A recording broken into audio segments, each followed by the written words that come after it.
하나님 아버지와 그리스도 예수 우리 주께로부터 은혜와 긍휼과 평강이 넘치기를 간절히 축원합니다. 두 주 동안 다른 본문으로 갔다가 이제 다시 디모데전서 강의를 또 시작하겠습니다. 디모데전서는 전체 크기로 볼 때 사도 바울이 디모데에게 세 가지 목회 수업을 하고 있는 것이죠. 4장부터는 두 번째 목회 수업이 진행되고 있는 겁니다. 그래서 4장 1절부터 5절까지는 이단에 대해서 이야기를 하고 있고, 그리고 6절부터는 이단을 어떻게 막을 것인지 구체적으로 지침을 보여주고 있는 겁니다. 목회자가 어떻게 이단을 막아야 될까요? 그리고 우리가 어떻게 이단들을 막아내야 될까요? 6절 첫 번째로 보면 내가 이것으로 형제를 깨우치라 그렇게 되어 있습니다. 하나님의 말씀으로 형제를 깨우치면 이단들을 막아낼 수 있다라는 것이죠. 두 번째는 7절 하반절입니다. 경건에 이르도록 내 자신을 연단하라 그랬습니다. 이단들은 4장 3절에 보면 혼인도 금하고 어떤 음식물은 안 먹고 그러니까 굉장히 경건하게 비춰지죠. 거룩한 것처럼. 그러나 그 실제로 거룩한 모습이 아니다. 너희들은 참된 경건에 이르도록 자신을 연단해야 된다라고 말씀하고 있는 것입니다. 세 번째, 이단을 어떻게 막아내야 될까요? 12절 끝부분에 보면 믿는 자에게 본이 되어 그랬습니다. 목회자가 성도들에게 본도 되어야 되고, 그리고 성도들 역시 믿지 않는 사람들에게 본이 되어서 서로가 서로에게 모범이 되어져 많은 사람들을 또 이단들을 하나님의 품으로 다시 돌아오게 하는 그런 역할들을 감당해야 되는 것이죠. 그리고 네 번째, 어떻게 이단을 막아야 됩니까? 13절. 자, 13절 말씀은 여러분이 한번 읽겠습니다. 시작.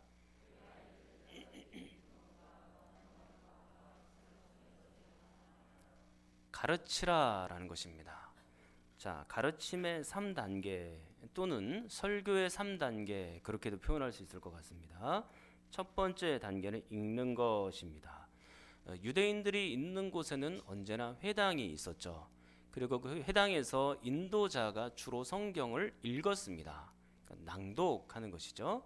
예배를 드릴 때 낭독하고 읽었는데 역시 목회자도 하나님의 말씀을 읽고 낭독하고 그리고 여러분들도 역시 하나님의 말씀을 읽는 일에 전념해야 되는 것입니다. 그리고 두 번째 단계는 무엇입니까? 가르치는 것 그렇게 말씀을 드렸습니다. 여기에는 해석이라는 단계가 포함되어 있는 것이죠. 성경을 낭독하고 읽고 그러면 그 뜻대로 잘 모르는 경우들이 많습니다. 그렇기 때문에 그 해석 작업이 필요한데요. 이 문맥 속에서 어떤 의미를 가지고 있는지, 성경이 전체 통일성 가운데서 본문이 어떤 의미가 있는지, 또 구조도 생각해 봐야 되고, 또 원문도 봐야 되고, 여러 가지 해석 작업을 해야 됩니다. 그 해석 작업을 표현하고 그것이 다 관통된 뒤에 그 다음에 가르쳐야 되는 것이죠. 자, 그 다음에 세 번째 단계는 무엇입니까? 권하는 것 그렇게 되어 있습니다. 이것은 일종의 적용 부분 그렇게 말할 수 있습니다. 성경을 읽었고 해석이 되었고 그랬으면 성도들이 적용을 해야 되는 것이죠. 자, 그래서 예를 들면 성경 속에 용서라는 단어가 있다라고 치면 또 그것을 우리가 해석을 좀 잘해서 들려드리지 않습니까? 그럼 그것을 여러분들이 이제 적용해서 받아들이고 그 다음에 해야 되는 일이 뭐냐면 순종입니다. 그러니까 적용 단계에서 제일 중요한 꽃이라고 하면 그것은 순종이라고 말할 수가 있겠죠. 그래서 하나님의 말씀 앞에 잘 순종해야 되는 겁니다. 읽었으면 읽은 대로 끝나는 게 아니에요. 잘 해석이 되었으면 아무리 잘 해석이 되었고 적용이 아무리 잘 되어도 여러분들이 순종하지 않으면 그것은 큰 의미로 다가오지 않는 겁니다. 그러므로 저의 설교의 목표가 무엇이냐면 저는 여러분들이 설교를 해서 이 말씀대로 순종하는 데까지 나가는 것, 그것을 목표로 삼고 있는 것입니다. 이 성경 말씀을 읽은 것으로 잘 해석을 해서 이 의미가 이런 의미였구나, 나는 몰랐었는데, 단순히 이 정도로만 느끼는 게 아니고 이 말씀대로 진짜 살아야 되겠다, 그런 마음까지 들 정도가 돼야 된다라는 것이죠. 그리고 실제로 그렇게 살아드려야 되는 것입니다. 여러분들이 순종하면 영혼도 성장하고 우리의 삶도 자라나고 거룩하게 됩니다. 그러나 만약에 순종하지 않지 않습니까? 그러면 여러분의 영혼은 날마다 그 자리예요. 그리고 여러분의 삶도 날마다 그 제자리에 머무르는 제자리 걸음밖에 안 되는 것입니다. 그러니까 말씀을 순종하는 일은 우리에게 생명처럼 소중한 일인 것입니다. 자, 이제 이단을 막아내는 다섯 번째 방법입니다. 자, 14절 말씀인데요. 자, 14절 읽기는 했지만 한 번 더 여러분이 읽겠습니다. 시작.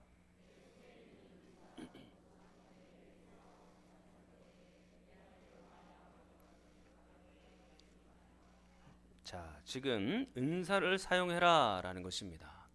그런데 은사에 대해서 잠깐 살펴보기 전에 성경을 보면 은사가 어떤 방식으로 전달되고 있느냐라고 그것을 보아야 될 것 같습니다. 14절에 의하면 내 속에 있는 은사 곧 장로회에서 안수받을 때 예언을 통하여 은사를 받았다라고 이야기를 하고 있죠. 한글의 표현상은 이렇습니다. 그런데 자, 이 장로회라는 것은 일종의 목사들의 모임 그렇게 얘기할 수 있을 것 같습니다. 이 장로님이라고 되어 있지만 실제로는 목회자라고 얘기할 수 있겠고요. 일종의 목사 안수식 그렇게 표현할 수 있을까라는 생각이 들기도 합니다.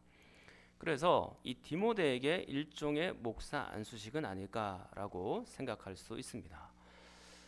예를 들면 목사 안수를 받을 때는 가을 노예 때 보통 목사 안수를 받습니다. 그래서 이 목사 안수 받을 대상자들이 앞에 쭉 앉아 계시고 이 노예 임원들이 이제 사회도 보고 기도도 하고 말씀도 전하죠. 그리고 담임 목사님과 함께 올라와서 이제 목사 안수식을 하는 겁니다. 그러면 목사 안수식이 끝나면 이제는 공식적으로 하나님의 일들을 감당할 종이 되었구나 라고 일종의 선포식이 되는 겁니다.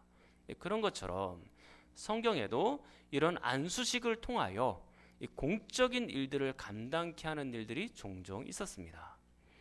사도행전 6장에 보면 한 사건이 나오죠. 7명의 집사님을 세웁니다. 근데 7명의 집사를 세울 때 6장 6절에 나중에 가서 보시면 그 집사님들을 위해서도 기도하시고 그 다음에 안수하였다라는 말씀이 나옵니다. 일종의 안수 집사님이신 것이죠. 자, 그리고 사도행전 13장 가서 보시면 이 그 바울과 바나바가 선교사로 파송되는 장면이 나와요. 그때도 역시 안수를 했습니다. 그러니까 이렇게 공적으로 뭔가 임무를 맡길 때 그때 안수식을 진행했던 것으로 봅니다. 오늘 이 디모데 역시 그런 방식으로 안수를 받은 것 같아요. 그러니까 공적으로 너는 일들을 감당할 만한 그리고 목회자 일들을 감당할 만한 준비가 되었다라고 판단되어서 안수를 한 것으로 그렇게 비춰진다라는 얘기입니다. 그러니까 공식적으로 목사의 일들을 감당하도록 지금 이 디모데가 사실은 나이가 좀 어렸다 그랬지 않습니까? 20대 후반, 30대 초반 그렇게 말씀을 드렸는데 이 에베소 도시라는 곳은 당시로 봤을 때는 그 소아시아에서는 굉장히 큰 도시입니다. 그래서 그 규모에 걸맞게 에베소 교회도 아주 화려했죠. 그런데 그 큰 교회를 이 일천한 연소가 굉장히 연소한 이 목사가 잘 이끌어갈 수 있을지 어떤 분들은 그렇게 생각했던 분들도 있을 수 있을 것 같습니다.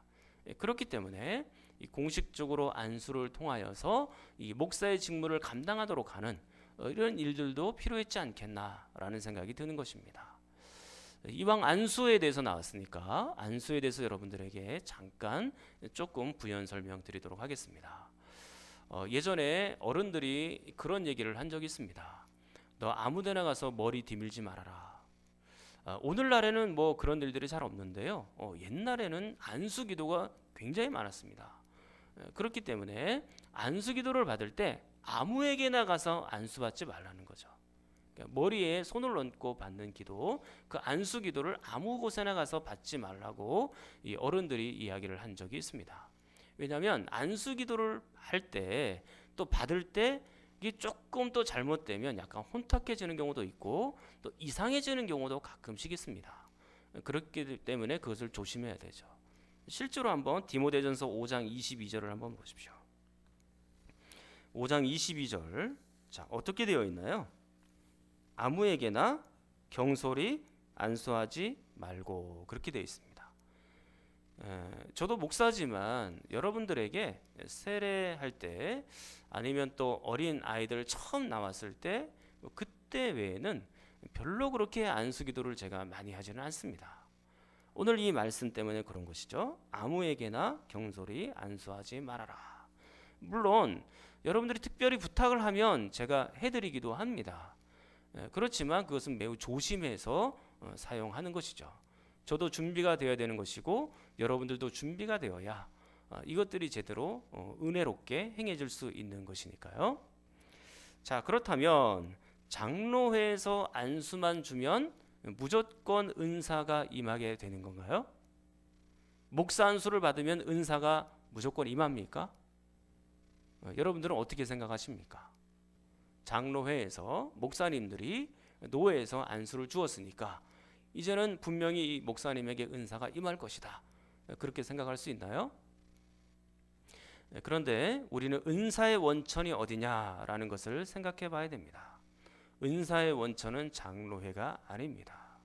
은사의 원천은 바로 성령 하나님이신 것이죠. 하나님께서 은사를 베풀어 주시는 겁니다. 안수받았다고 무조건 은사가 오는 게 아닙니다. 자동적으로 오는 게 아닙니다. 그것은 하나님께서 베푸실 자에게 은사를 베풀어 주시는 것이죠. 이 장로회는 단순히 하나의 통로일 뿐이에요. 직접 그 은사를 주시는 분은 바로 하나님이시다라는 것입니다. 자, 그렇다면 디모데가 어떤 은사를 받았을까요? 목회자로서 어떤 은사가 필요할까요? 자, 성경 한번 디모데 후서로 한번 가보겠습니다. 디모데 후서입니다. 디모데 후서 1장 6절 7절입니다. 6절 말씀 한번 보십시오.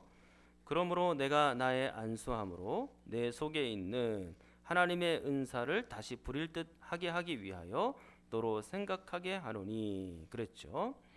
지금 1장 6절에는 사도 바울이 단독으로 안수를 한 것처럼 보이죠. 그러나 아까 우리가 본 디모데전서 4장 14절과 비교해서 보면 이 사도 바울이 장로회에서 함께 따라갔고 그곳에서 안수를 한 것으로 보입니다. 이제 그렇게 보충해서 보시면 될 것 같고요. 그리고 이 디모데가 원래는 하나님의 일들을 감당할 만한 은사가 있었던 것 같고, 그리고 공식적으로 이 장로회에서 안수를 줌으로 인해서 은사가 사용되어지도록 그렇게 공식적으로 임무가 주어진 것으로 볼 수 있겠습니다. 자, 이렇게 은사를 부릴 듯 일어나게 하기 위하여 그랬는데 7절 말씀, 그러면 어떤 은사입니까? 자, 하반절에 보시면 오직 능력과 사랑과 절제하는 마음이니, 그랬습니다. 지금 세 가지 은사가 나오고 있는 거죠. 능력과 사랑과 절제 은사인 것입니다.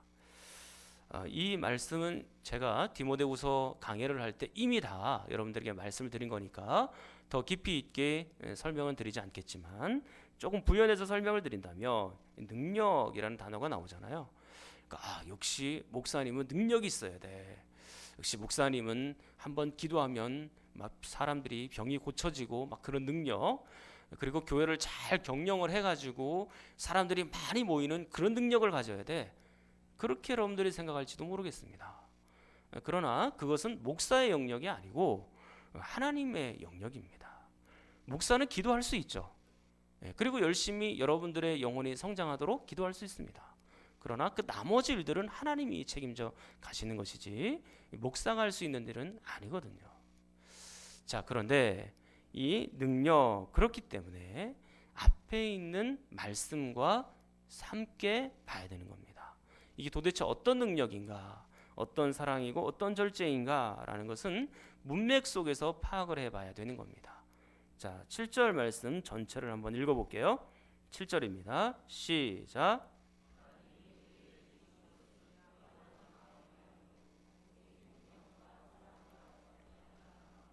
아멘. 그랬습니다. 바로 앞에 보면 두려워하는 마음이 아니요, 그랬죠.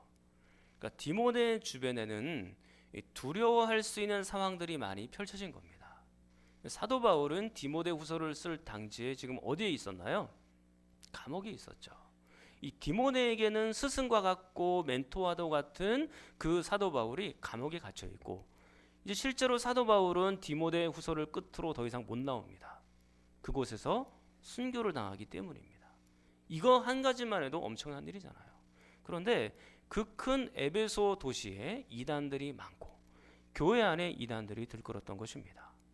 그리고 이 목회자의 자신으로 봤을 때도 이 노련한 목회자가 아니고 이제 이 연세가 아주 일천한, 연세가 아주 작은 그런 목사님이 이런 일들을 감당해야 되니까 마음의 부담이 얼마나 컸겠어요. 두려워하는 마음이 들었을 수 있겠죠. 그렇기 때문에 어떤 은사가 필요한 것입니까? 능력이라는 은사가 필요한 것입니다. 이 능력이라는 것은요, 원문으로 보면 담대함입니다. 담대함. 그러니까 네가 담대한 능력으로 이 모든 일들을 이겨나갔으면 좋겠다라고 담담하게 얘기하고 있는 겁니다. 그리고 사랑의 은사도 마찬가지죠. 사랑의 은사는 왜 필요한가요? 사랑은 두려움을 내어 쫓기 때문에 그런 것입니다. 그러니까 이런저런 은사를 사용을 해서 네가 두려움 속에 빠지지 말고 그 성도들을 잘 이끌어갈 수 있도록 해라. 그 은사를 사용해라 라고 지금 사도 바울이 권면하고 말하고 있는 겁니다. 자, 디모데 후서 문맥 속에서 지금 능력과 사랑과 절제 은사가 있었다면 디모데 전서에서는 어떤 은사가 있을까요? 자, 문맥으로 또 한번 보겠습니다. 디모데 전서 4장 13절 14절을 여러분이 한번 보십시오. 자, 여기서 목회자가 어떤 은사가 있는지를 한번 보십시오. 13절 14절 읽겠습니다. 시작.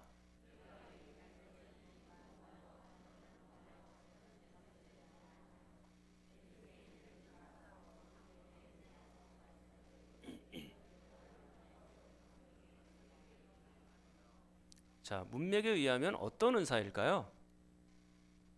한번 찾아보십시오. 절 보지 마시고 성경 속에서 어떤 은사일까요? 예, 그렇죠. 이 예언이라는 단어가 나와 있잖아요.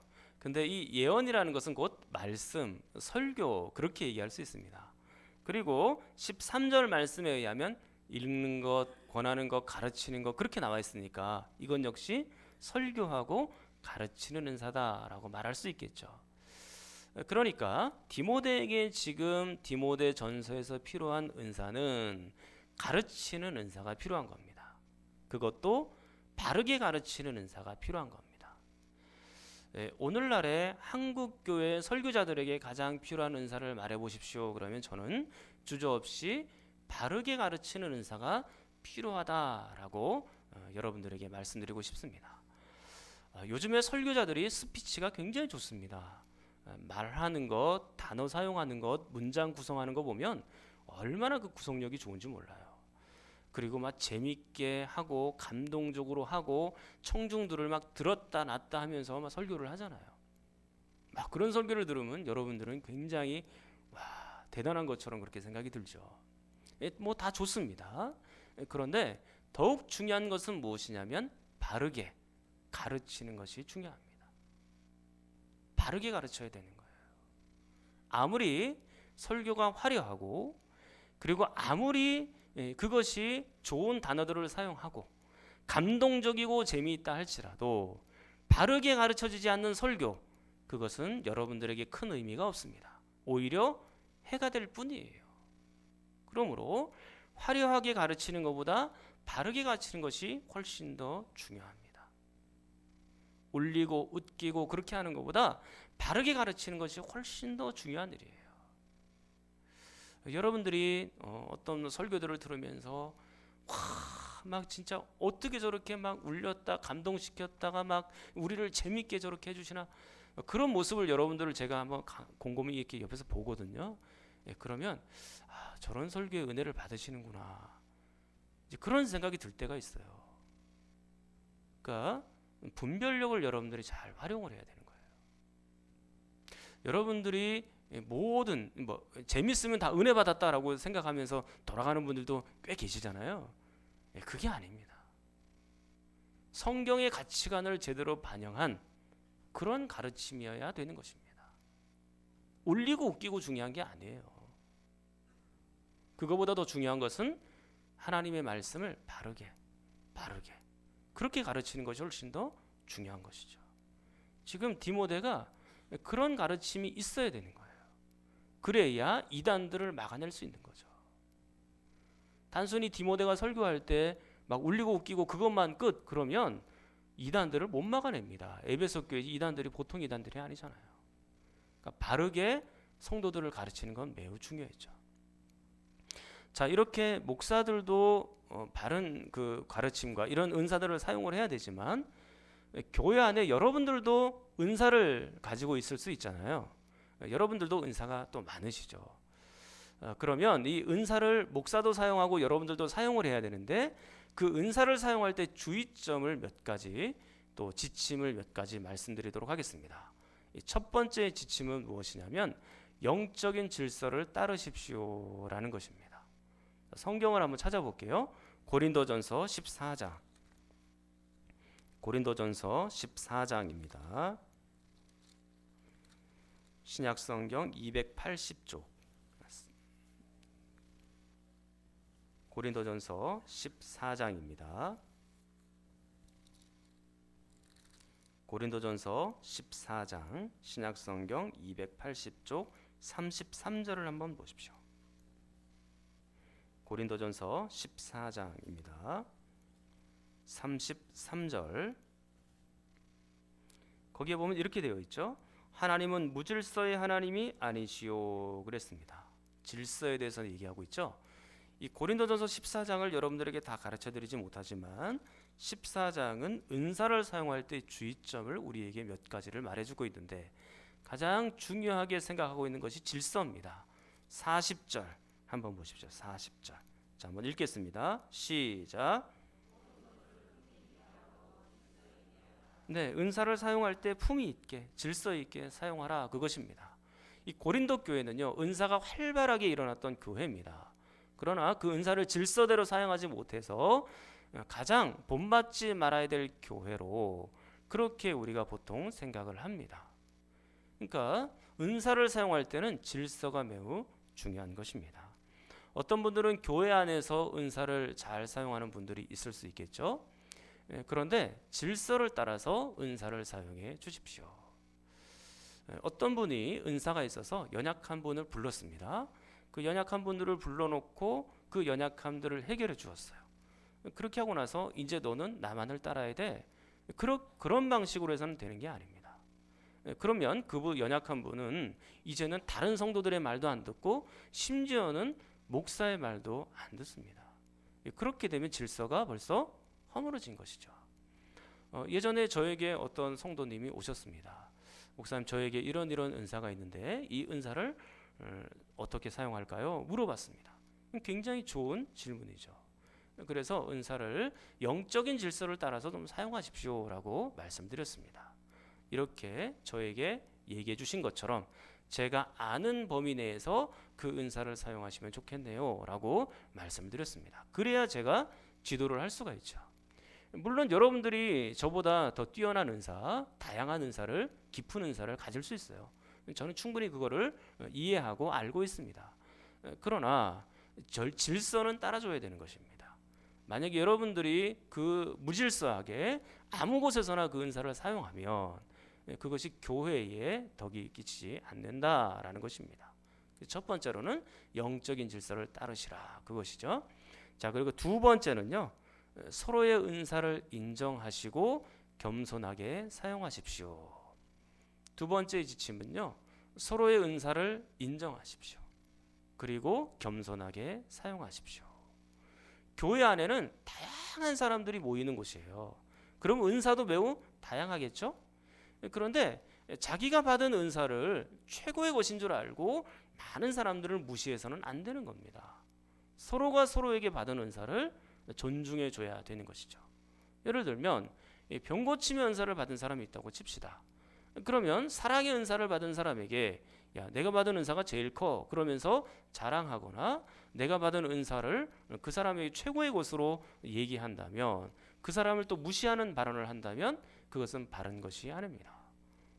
여러분, 은사 중에 제일 큰 건 어떤 은사입니까? 사랑의 은사죠. 고린도전서 12장에 보면 은사들을 쫙 소개를 합니다. 그 중에 병 고침의 은사도 분명히 있죠. 그리고 나서 12장 끝 마무리에 가면 내가 너희에게 가장 좋은 길을 보일 텐데, 그리고 나서 13장입니다. 13장은 어떻게 되어 있나요? 사랑이 기록되어 있죠. 그러니까 우리에게 가장 큰 은사는 사랑인 거예요. 병 고치는 은사보다 훨씬 더 큰 게 사랑의 은사입니다. 그런데 이 병 고치는 사람이 사랑의 은사 받은 사람에게 그거를 무시할 수 있습니까? 그거는 몰라도 한참 모르는 것이죠. 그렇기 때문에 겸손한 마음으로 서로가 서로를 인정하면서 존중하는 범위 내에서 사용해야 되는 것입니다. 겸손하지 못한 사람이 은사를 받았을 때는 매우 위험합니다. 예전에 박태선 장로님이 계셨죠. 그 박태선 장로님, 지금은 한강이 완전히 잘 정비가 되어 있지만 옛날에는 한강이 백사장이었습니다. 근데 그 백사장에서 박태선 장로님이 가서 수많은 기적을 일으켰던 그런 일들 여러분 혹시 보셨나요? 들으셨습니까 혹시? 예, 한강 백사장에서 그런 일들이 있었죠. 엄청난 기적들이 일어났습니다. 그런데 그분이 나중에는 어떻게 됐나요? 이단이 되었죠. 교만하게 자기의 은사를 사용한 겁니다. 그래서 일명 전도관 만들어 가지고 자신만의 어떤 신앙촌을 구성했지 않습니까? 그래서 신앙촌, 전도관 그렇게 표현을 하는데요. 모래내 시장 가면 아직도 신앙촌 상회가 있죠. 그 전도관 2단에서 나온 물품들이 거기서 팔고 있는 겁니다. 그러니까 교만한 분들이 그걸 받으면 굉장히 위험해지는 겁니다. 그래서 교회 안에서는 은사는요, 겸손하게 사용되어야 되는 겁니다. 그리고 세 번째 은사는요, 자랑하지 마십시오. 성숙하지 못한 사람이 은사를 받았을 때 특징 중에 하나가 뭐냐면 자랑한다는 것입니다. 아우, 내가 이런 은사를 받았어. 뭐 성도들끼리 모이면 자기가 받은 은사를 막 얘기하는 경우도 있죠. 근데 은사는 남들이 발견해 주는 것도 좋아요. 본인의 입으로 막 이야기하면서 서로 막 자랑하고 은사 자랑하는 그런 잔치가 되어서는 안 되는 겁니다. 본인들이 자랑하지 마십시오. 성숙한 사람들은요, 은사를 가지고 있는 은사를 자랑하지 않습니다. 그리고 그 불붙는 은사가 있다 할지라도 그것을 통제하고 절제할 수 있는 능력도 얻게 되는 것이죠. 그리고 그것을 과대 포장하지 않습니다. 마치 하늘의 모든 비밀을 다 아는 것처럼, 내가 뭐 굉장히 은사를 많이 받았고 하나님이 나에게 은사를 많이 주셨죠. 이렇게 마치 영적으로 높은 수준에 있는 것처럼 막 그렇게 얘기하는 성도들이 가끔씩 있어요. 그러나 그렇게 얘기하지 마시라는 것입니다. 그런 마음도 가지지 마십시오. 은사는 자랑하려고 받은 것이 아니에요. 자, 그러면 네 번째, 은사를 어떻게 사용해야 될까요? 그 은사는 하나님의 영광과 교회와 성도들을 위하여 사용하십시오라는 것입니다. 중요하죠. 자신만을 위해서 사용하지 말고 성도들과 하나님 나라를 위해서 좀 사용하라는 겁니다. 성경을 한번 볼까요? 고린도전서 14장 3절 4절. 우리가 이미 찾은 말씀이니까요. 3절 4절. 14장 3절 4절 말씀 보면 이렇게 되어 있죠. 그러나 예언하는 자는 사람에게 말하여 덕을 세우며 권면하며 위로하는 것이요, 방언을 말하는 자는 자기의 덕을 세우고 예언하는 자는 교회의 덕을 세우나니 그랬습니다. 그리고 12절을 한번 보십시오. 12절 시작.